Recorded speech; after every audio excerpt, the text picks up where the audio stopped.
Hi everyone.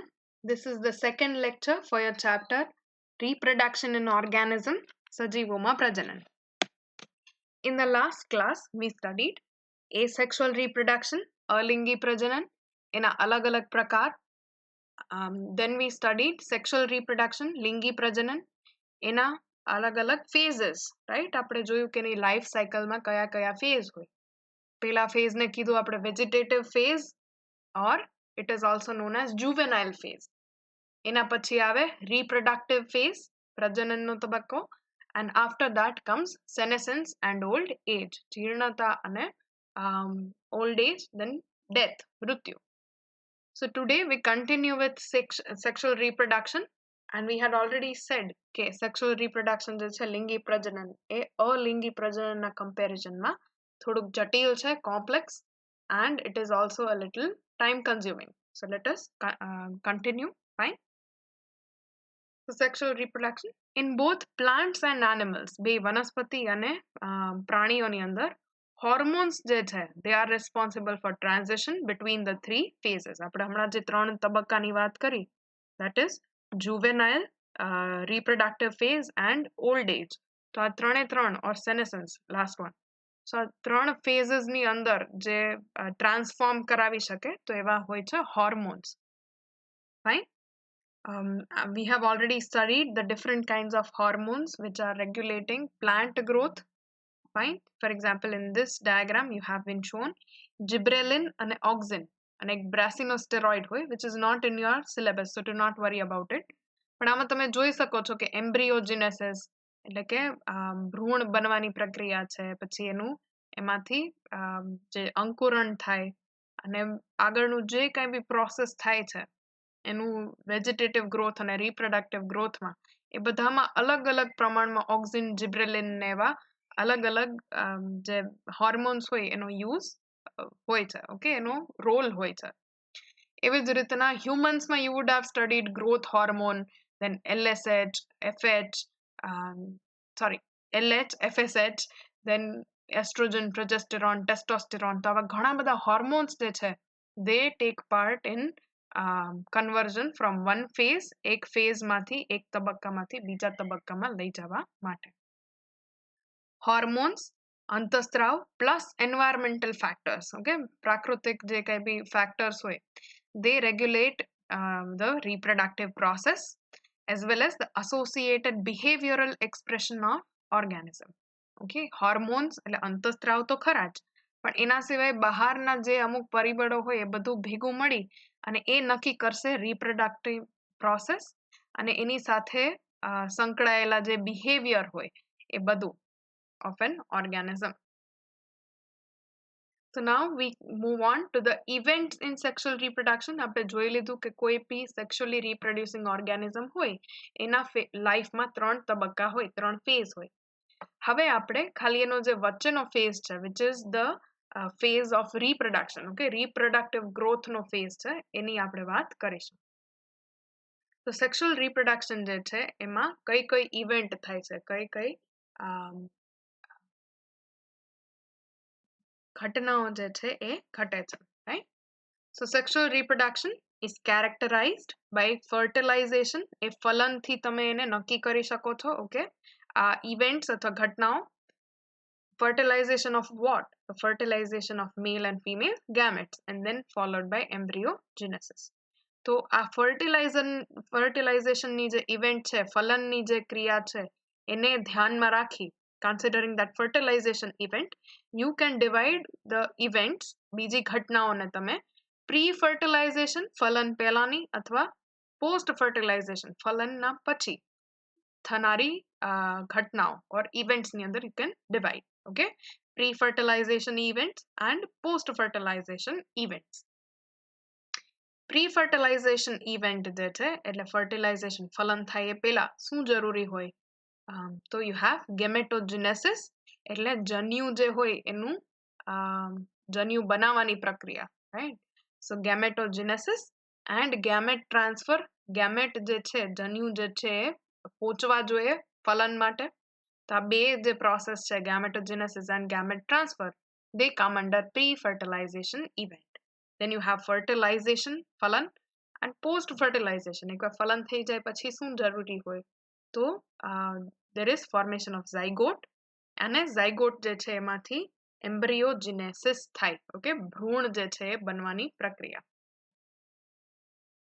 Pre-fertilization events, there are two main events called gametogenesis and gamete transfer. આપણે શરૂઆત કરીશું gametogenesis થી. as the name suggests, gamete, okay, એટલે કે કોઈ બી sperm or egg, અને genesis મતલબ સંશ્લેષણ or synthesis, right? The process of formation of two types of gametes. It could be male gamete and or female gamete. Gametes are what? They are haploid cells. Okay, આપણું જે normal body હોય, somatic cells, they will be diploid. પણ gametes હોય, they will be haploid. એની પાસે અડધા જ હોય છે number રંગસૂત્રોના. Okay, in diploid organism, special cells called myocytes or gamete mother cells undergo meiosis and form gamete. જે diploid હોય, ઓકે, જેની પાસે ઓલરેડી 2n નંબર હોય ક્રોમોઝોમના, આવા કોષ or આવા સેલ જે છે they undergo meiosis. ઓકે, અને meiosis ના અંતે તમને પૂરું થાય ત્યારે you get 4 haploid cells, જેને આપણે gametes કહીએ, જન્યુજ. ઓકે, these cells જેનું mother cell છે, original diploid cell છે, it is also known as meiocyte or myocyte, however you pronounce it. અને એને ગેમેટ મધર સેલ પણ કહેવામાં આવે છે, કેમ કે એમાંથી ગેમેટ જે છે બને છે. Fine. In a haploid organism, ઘણા જે આલ્ગી છે અને એવા લોઅર પ્લાન્ટ છે, એની અંદર તમને પેરેન્ટ જે હોય, ઓકે, એ હેપ્લોઇડ પણ હોઈ શકે. તો હેપ્લોઇડ પેરેન્ટ અગર ગેમેટ્સ બનાવતું હશે તો એ માઇટોસિસ થી બનાવશે. ક્લિયર? એ ઓલરેડી હેપ્લોઇડ છે, એની પાસે n નંબર જ છે ક્રોમોઝોમના. For example here a gametophyte જે છે, it means the plant which is made up of only haploid number of cells, chromosomes, sorry. તો એની પાસે haploid condition હોય છે. તો આવા gametophyte જ્યારે gametes બનાવશે તો એ haploid નું માઇટોસિસ કરીને જ gametes જે છે એ બનાવશે. Fine. Example is fungi, some fungi, algae, bryophytes. They all have such kind of haploid plant body, જેને gametophyte કહેવાય. અને gametophyte માંથી જે gametes બને, this will happen with help of mitosis. Clear? અગર diploid organism હોય તો meiosis થી મળશે, અર્ધીકરણ થી. અને અગર haploid organism હોય જે જન્યુજ બનાવે છે, then you will get through સંભાજન or mitosis. Now there can be different types of gametes. Okay, આપણે હજી gametogenesis ની જ વાત કરીએ છીએ. અલગ-અલગ પ્રાણીઓની અંદર, અલગ-અલગ ઓર્ગેનિઝમ, સજીવોની અંદર there are different kinds of gametes.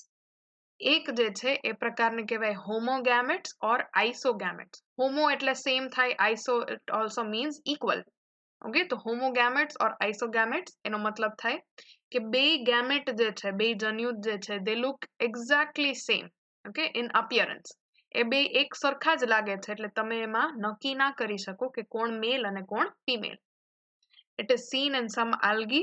For example, અહીંયા જે તમને દેખાડ્યું છે, these are the gametes of Cladophora. Cladophora એક ટાઈપનું algae છે, હરિત લીલ છે, નીલ green algae છે. Fine. Then you can have heterogametes. જ્યાં બી hetero આવે, it means different. Okay, so here the gametes produced are of two different types. For example, અહીંયા જે female gamete will be larger in size and the male gamete will be small in size. This is again example of an alga called fucus. Fucus જે છે એવા alga ની અંદર female gamete મોટું અને male gamete નાનું બને છે.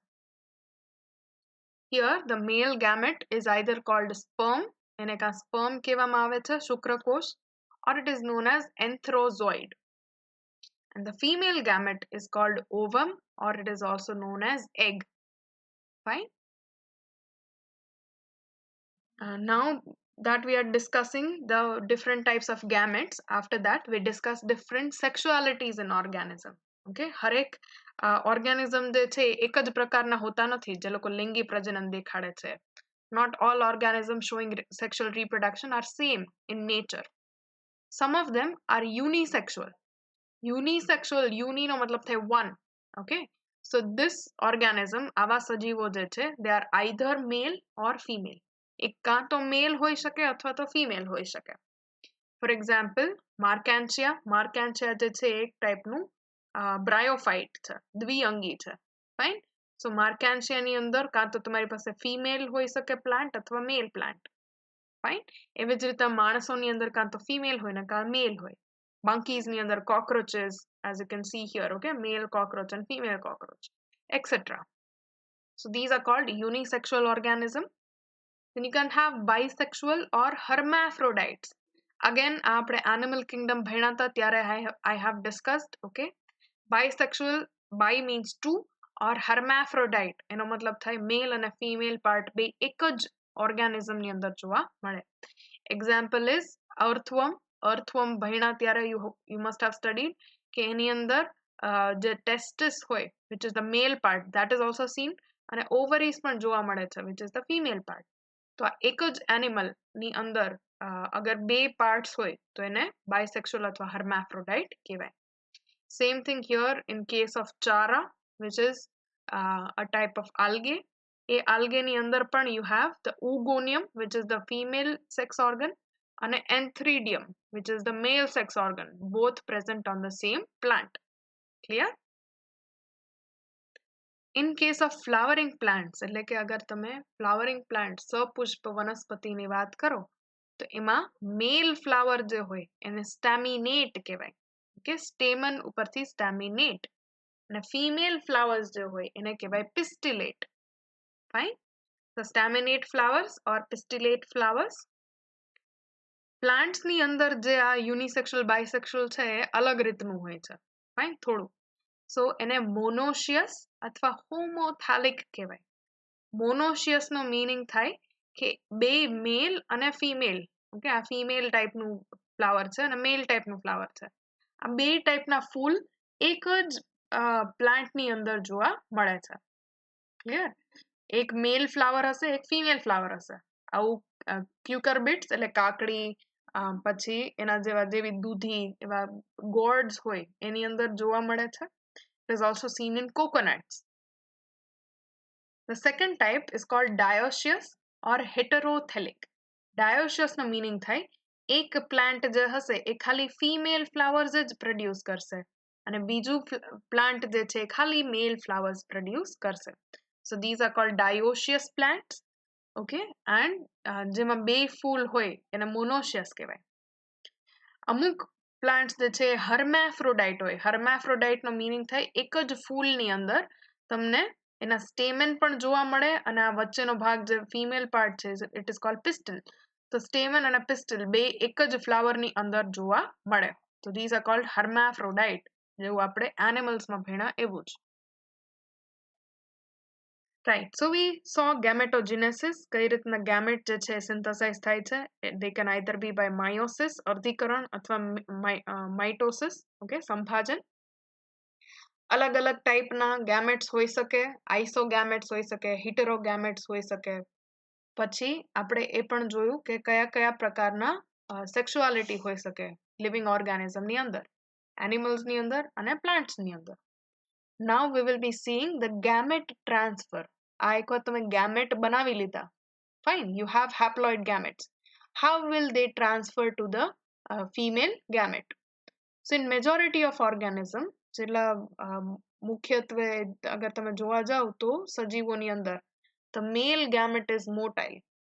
જે male gamete હોય એ motile હોય, હલી ચલી શકે એવું. અને female gamete is stationary.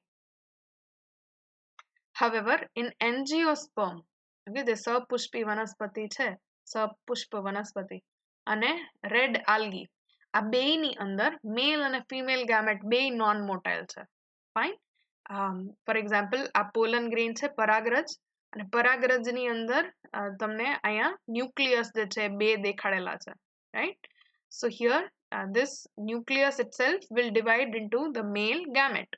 અને આ મેલ ગેમેટ જે છે એની પાસે કાંઈ મૂવમેન્ટ માટે કોઈ ફ્લેજેલા કે એવું હોતું નથી. ફાઇન. તેના માટે આ પરાગરજ જે છે એનું જર્મિનેશન થાય, અંકુરણ, the pollen germinates and the cells, okay, the sperm cells are delivered to the egg cell, which we shall see this in detail in the next chapter. Fine, but just remember this કે એન્જીઓસ્પર્મ ની અંદર બે gamete મેલ અને female જે છે એ મોટાઇલ હોતા નથી. Simple plants જે હોય ને, આલ્ગી છે, બ્રાયોફાઇટ, દ્વિઅંગી છે, ત્રિઅંગી છે, ટેરિડોફાઇટ્સ, એ બધાની અંદર વોટર ઇઝ ધ મીડિયમ, પાણીના થ્રુ જન્યુ જે છે એ એક જગ્યાએથી બીજી જગ્યાએ સુધી ટ્રાન્સફર થઈ શકે છે. So the gamete transfer takes place through water. Now because it is going through water or air, કાં તો એ હવા અથવા પાણીના થ્રુ એક મેલ પ્લાન્ટ થી ફિમેલ પ્લાન્ટ સુધી પહોંચે છે, તો આમાં વચ્ચે ઘણા બધા જે મેલ ગેમેટ્સ છે they are lost. So to compensate for this loss, male gametes no number જે હોય is always higher. કેટલો high? તો કે several thousand times the number of female gametes. Okay.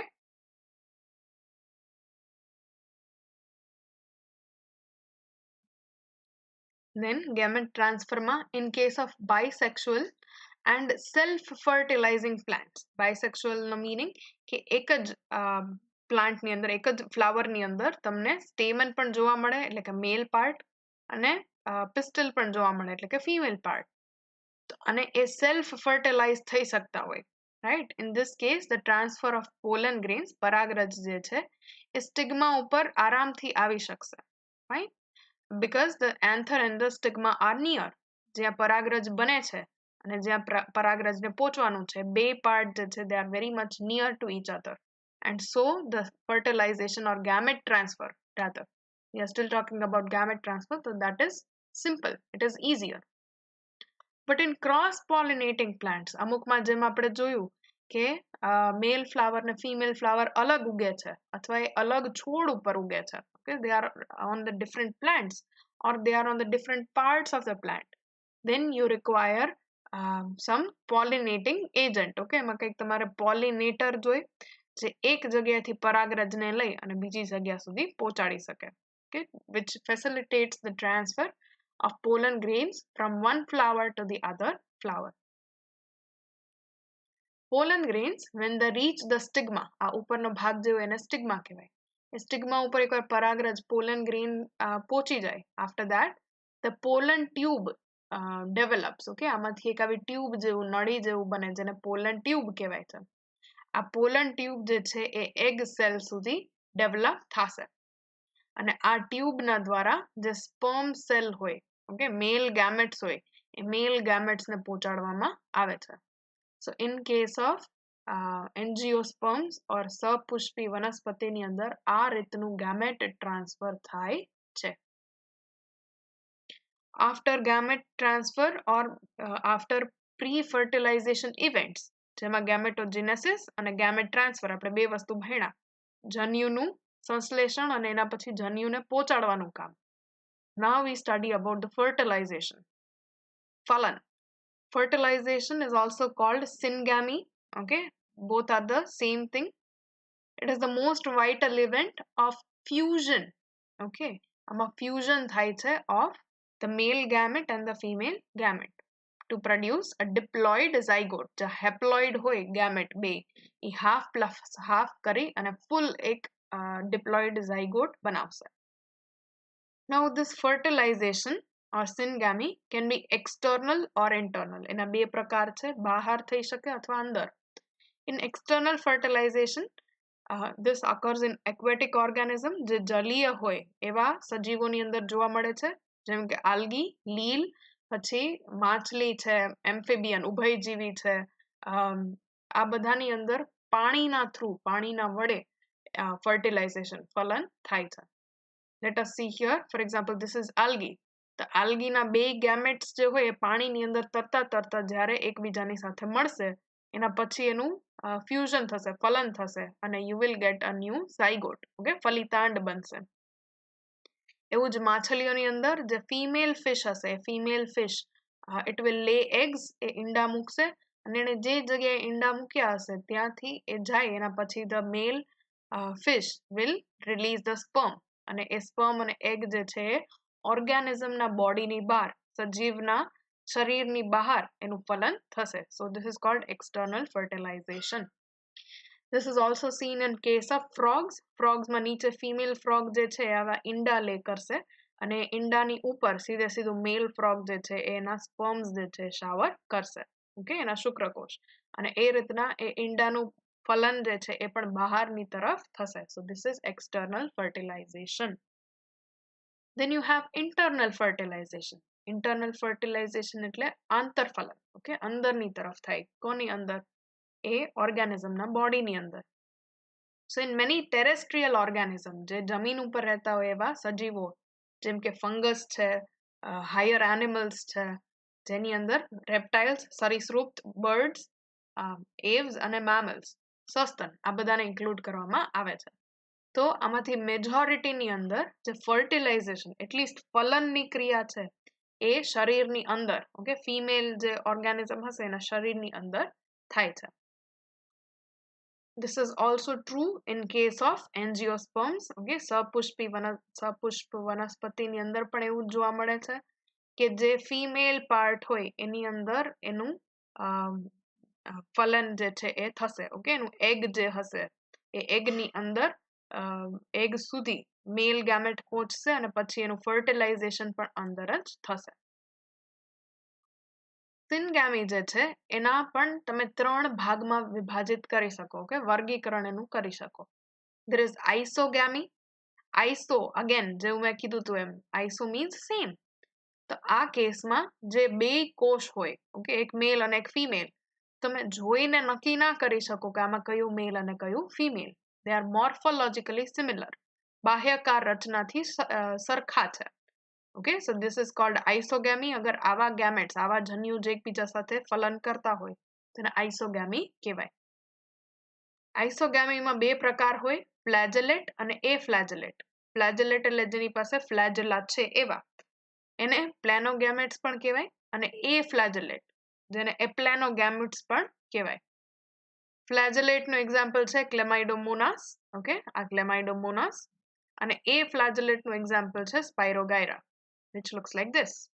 આ સ્પાઇરોગાયરા જે છે તંતુમય લીલ છે. Okay, it is what you can say, filamentous algae, right?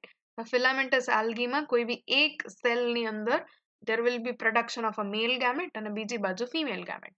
આ મેલ ગેમેટ જે છે એનું આ રીતના ટ્રાન્સફર થશે કોન્જુગેશન દ્વારા, અને as you can see કે આમાં કઈ ફ્લેજેલા આવતું નથી એટલે આને એફ્લેજેલેટ કહેવાય. આમાં ઓમ તમે જોવા જાવ તો કયું મેલ ને કયું ફિમેલ એ પણ તમે ખબર પડી શકે નહીં. So it is called isogamy. બે સેમ જ લાગે. Then there is anisogamy. Okay, આઈસોગેમીનું ઓપોઝિટ.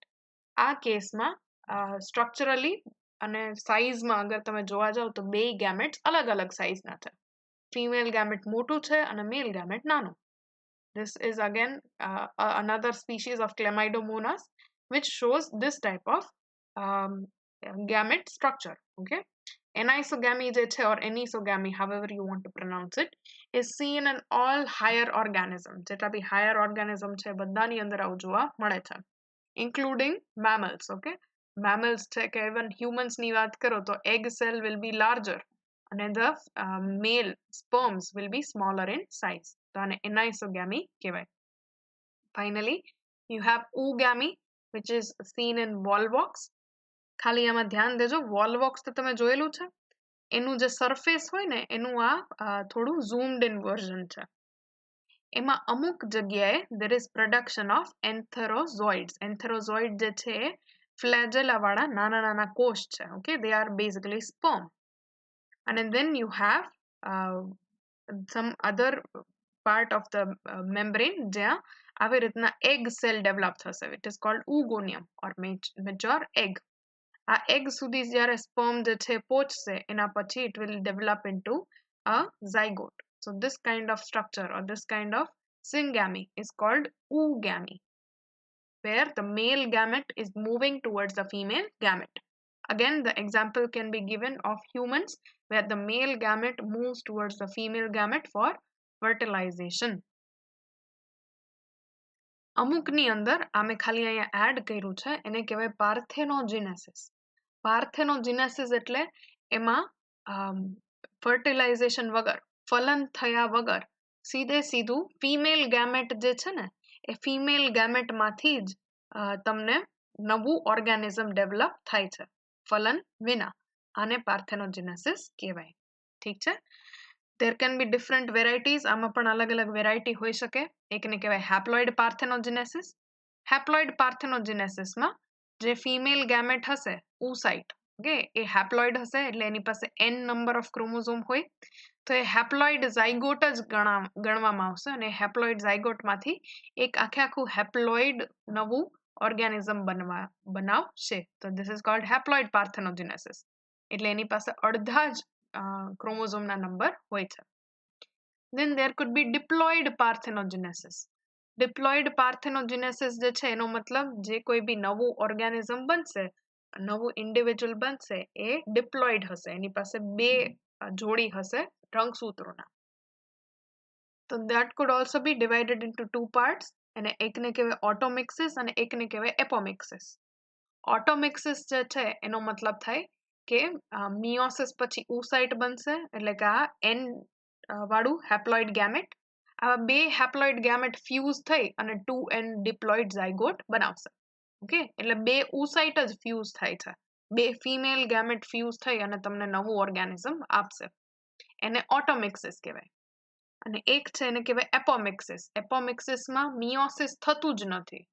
ઓરિજિનલ સેલ જે હોય પેરેન્ટ સેલ એમાં માઇટોસિસ થાય અને ફિમેલ એગ સેલ જે છે એ જ ડિપ્લોઇડ બને અને ડિપ્લોઇડ એગ સેલમાંથી ડિપ્લોઇડ ઇન્ડિવિજ્યુઅલ જે છે ડેવલપ થાય. So this is another way of reproduction જેમાં તમારે ફર્ટિલાઇઝેશન, ફલનની જરૂર નથી. ઓકે, ફલન વિના જે થાય છે એને પાર્થેનોજેનેસિસ કહેવાય. This I included because we were talking about fertilization. Now we have seen pre-fertilization, fertilization. We move on to the post-fertilization event. એટલે એકવાર ફલન થઈ ગયા પછી હવે શું? So the first thing that happens is formation of zygote. Okay, ફલિતાંડ બને છે. In fungus and algae, okay, fertilization થઈ ગયું, this is your zygote which is diploid. તો ફૂગ અને લીલ ની અંદર આ જે ઝાયગોટ હશે ને એની બહાર એક કડક પડ બની જાય. there is a layer, okay, a thick wall outside of cellulose, okay, and what you can say chitin, which is fungal cellulose. So this allows it to withstand adverse condition. એ પ્રતિકૂળ જેવી એની સ્થિતિ હોય એને પાર કરવા માટે એ હેલ્પ કરે છે. Okay, so here you can see this is the zygote. તો zygote ની બહાર એક એવું કઠણ પડ બની જાય which is resistant to desiccation. desiccation એટલે સુકાઈ જવું. ઓકે, તે સુકાવા નહીં દે zygote ને. it will not allow the zygote to dry out and it will save it from different damages. એમાં એક પીરિયડ આવે રેસ્ટનો, એટલે થોડો સમય આમને આમ પડ્યું રહે અને એના પછી એનું જર્મિનેશન થાય, એના પછી એનું અંકુરણ થાય. Zygote is the vital link that ensures continuity of species between organism of one generation to next. એક generation અને બીજા generation વચ્ચેની જોડતી કડી જે છે એ છે zygote. Clear? Now after zygote એકવાર ફલિતાંડ બની ગયું પછી શું થાય? એના પછી થાય embryogenesis. Okay, ભ્રૂણ બનવાની ક્રિયા. So the process of development of embryo, embryo એટલે કે ભ્રૂણનો વિકાસ જે થાય છે એને કહેવાય from zygote, ફલિતાંડમાંથી એને embryogenesis કહેવાય. Here you can see embryogenesis in case of plants. Plants ની અંદર આ egg cell છે, એ egg cell માં fertilization થયું પછી એમાં સેલ ડિવિઝન શરૂ થાય ઝાયગોટનું ડિવિઝન થાય રાખે and this is how the different shapes and sizes of the embryo are seen. Okay, આ final embryo છે, mature embryo જે તમને seed ની અંદર જોવા મળે. Same thing happens in case of humans as well. fertilization થાય એના પછી એમાં cell division તમને જોવા મળે, એમાં embryo develop થાય, એ મોટું થતું જાય, એમાં as we can see cell division થાય, mitosis, સંભાજન to increase the number of cell, આમાં cell ના કોષના નંબર વધારવા અને સેલ ડિફરન્સિએશન થાય, વિભેદન થાય, to modify the cells and make different parts. Okay, આમાં અમુક સેલ્સ જે છે એ મૂળ રૂટ બનાવવા માટે યુઝ થશે, અમુક જે છે they will make this cotyledons or first leaves, okay, seed leaves. તો આ રીતના એમાં સેલ ડિવિઝન પણ થશે અને સેલ ડિફરન્સિએશન પણ થશે ડ્યુરિંગ એમ્બ્રિયોજેનેસિસ. ઇન ફ્લાવરિંગ પ્લાન્ટ્સ, એન્જિયોસ્પર્મ્સની અંદર, સપુષ્પ વનસ્પતિની અંદર ઓવ્યુલ જે હોય, ઓકે, આ એક વ્હાઇટ કલરનું જે સ્ટ્રક્ચર છે ને ઓવ્યુલ કહેવાય. ઓવ્યુલની અંદર તમારું ફિમેલ ગેમેટ હોય, એ ફિમેલ ગેમેટનું ફ્યુઝન થાય મેલ ગેમેટ સાથે, ફર્ટિલાઇઝેશન થાય, ફલન. એના પછી ઓવ્યુલને કહેવામાં આવે છે સીડ, અને એની અંદર જે બી ફલન થઈ ગયેલું એમ્બ્રિયો હશે that develops from the zygote. Okay, zygote ફલિતાંડમાંથી ભ્રૂણ બનશે, ઓવ્યુલમાંથી સીડ બનશે, અને એની બહારનું જે ઓવરી છે, ઓકે, ગર્ભાશય એને કહેવાય. પછી પ્લાન્ટમાં એનું અલગ નામ હોય તો I do not know. Fine. So this ovary it makes the fruit.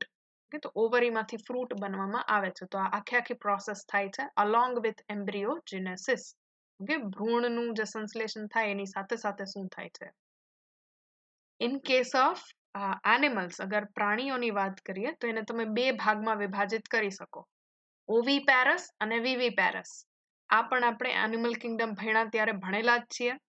ઓવીપેરસનો મતલબ થાય કે ઝાયગોટ જે છે ફલિતાંડ, એનું ડેવલપમેન્ટ, ભલે ફલન અંદર થશે, શરીરની અંદર ફલન થશે, the fertilization will be internal, but the development of zygote or development of embryo will be outside the female's body. Okay, એનું જે કંઈ બી વિકાસ છે એ શરીરની બહાર થશે. Here the female parent lays eggs. These are mostly fertilized eggs, પણ જે કેપ્ટિવિટીમાં રાખેલા હોય એમાં અનફર્ટિલાઇઝડ eggs પણ તમને જોવા મળે. એક્ઝામ્પલ, ઇન રેપ્ટાઇલ્સ, સરીસૃપ અને પક્ષીઓની અંદર ફર્ટિલાઇઝડ એગ જે છે they are covered by this hard calcium carbonate shell, અને એ એકદમ જે સેફ જગ્યા હોય એ સેફ જગ્યામાં અને પર્યાવરણમાં એને લે કરવામાં આવે છે. After a period of incubation, એનો થોડાક સમયે સેવશે અને એના પછી એમાંથી જે બચ્ચા છે એ નીકળશે. Okay, they hatch out after a period of incubation.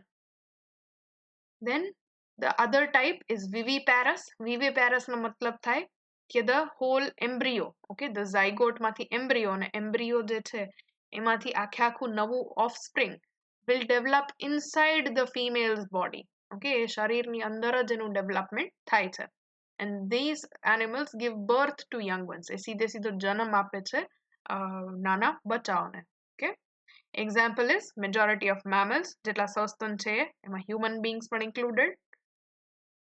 And because of proper embryonic care, કેમ કે એ ગર્ભાશયની અંદર જ રહેલા છે, because they have always been inside the uterus, inside the care and protection of the mother. એ માં જે છે એને હંમેશા બચાવીને રાખે છે, તો એના સર્વાઈવલના ચાન્સીસ, એ જીવિત રહેશે બહાર જન્મ્યા બાદ, એના ચાન્સીસ જે છે એ બહુ વધારે હોય છે. These chances are very high. Okay, greater in viviparous organism. So here we end the lecture. Okay, here we also end your chapter. This chapter as such has been removed from your syllabus. આ chapter ને તમારા જે CBSE syllabus છે એમાં આ વર્ષ પૂરતું remove કરી દેવામાં આવ્યું છે. And you will see કે as such એનું બહુ ખાસ કાંઈ weightage પણ નથી, અને આ બધી વસ્તુ તમે ક્યાંક બીજા chapters ની અંદર પણ you might have studied it in bits and pieces, right? તો આ chapter અગર exclude પણ કરી દે, still you would have studied it in some other chapters. બીજા chapters ની અંદર ભણેલા હશો, so there is no loss.